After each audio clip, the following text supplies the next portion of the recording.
इथं संबंध जिल्हाभर जे शेतकऱ्यांचं आंदोलन सुरू होत आहे ते आंदोलन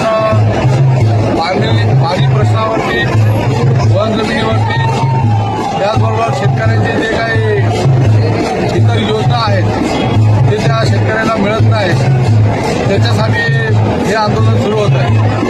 ठळक मानाने तर जे पश्चिमेला वाहून जाणारं पाणी आहे ते पाणी वळवून गोदावरी आणि गिरणीमध्ये टाकून मराठवाडा खानदेशसारख्या दुष्काळी विभागाला पाणी पोहोचवणं हा एक महत्त्वाचा प्रश्न आम्ही ह्या आंदोलनामध्ये घेतलेला आहे. त्याचबरोबर जे आदिवासी शेतकरी आहे त्याला जे 5 एकरपर्यंतच्या शेतीधारकाला 40,000चा बोनस मिळतो, ते ऑनलाईन जर पीक पेरा त्याने केला असेल तर त्याला 40,000 रुपये मिळतात. आणि ही जी काही एकंदरीत योजना आहे ही सर्वसाधारण शेतकऱ्याला मिळाली पाहिजे.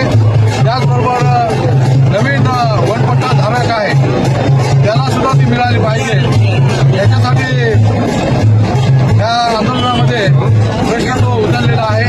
त्याचबरोबर संबंध ग्रामीण भागामधल्या प्राथमिक शाळा या काही ठिकाणी 1 शिक्षक आहेत, 2 शिक्षक आहेत, परंतु शिक्षकच नाही.